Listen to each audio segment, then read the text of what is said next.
Actors का काम होता है एक्टिंग करना, पर वो एक्टिंग ना करे तो मूवी बलबला जाती है। ये चीज़ इंडिया में बहुत ज़्यादा कॉमन है, क्योंकि आधे से ज़्यादा तो नेपो प्रोडक्ट है और एक बहादुर एक्टर है जो कि 25 दिन में पैसा डबल करने का जोखिम लेता है। समझ रहे हो?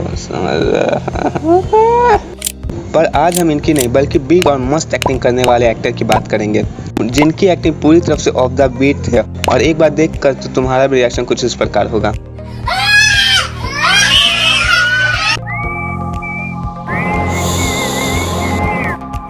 डंकी में एसआरके ने काफी घटिया एक्टिंग की थी। इसे देखकर तुम्हारे भी गांड में मिर्ची रखती होगी, लेकिन थामा डंकी में किसी भी तरह से एसआरके फिट नहीं हो रहे थे।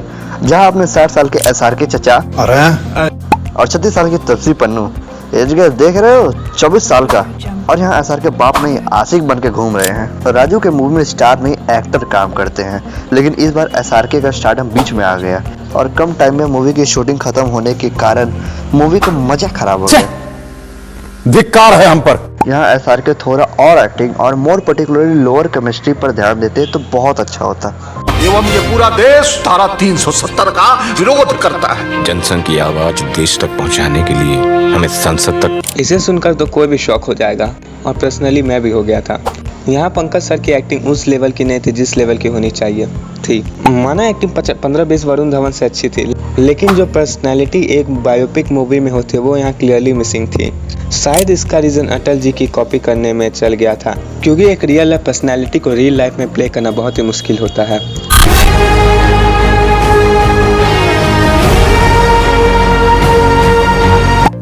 आलिया ने ओवर द पीरियड अपनी एक्टिंग पर बहुत ज़्यादा ध्यान दिया है, लेकिन ब्रह्मास्त्र में जो कांड किया है उसे कोई भुला नहीं सकता। मूवी देखते समय लग रहा था कि इन्हें सिर्फ देखने के लिए ही रखा है, यह रणबीर कपूर को उनका नाम याद रखने में मदद करने के लिए। यहाँ आलिया एक्टिंग से आगे बढ़ने का डिसीजन लेकर ओवर एक्टिंग करने का निर्णय करती है।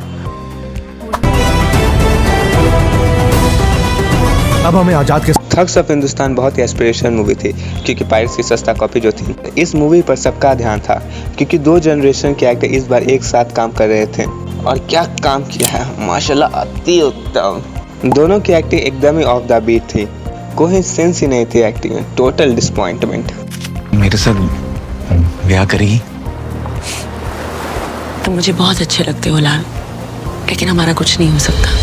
आमिर खान के कमबैक के सपने को करीना ने धर के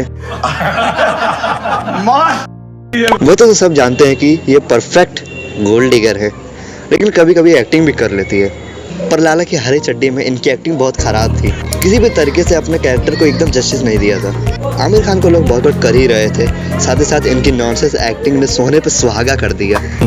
दुनिया की सबसे बड़ी चोरी की है। It was all about a handful of time. बाप रे, अगर ये मूवी किसी को भी अच्छी लगी है तो उसे 21 तोपों का सलाम है। एसआरके की एक्टिंग क्या ही थी, लार्जर देन लाइफ चोर बनने की कोशिश ने पूरी तरह से हक दिया।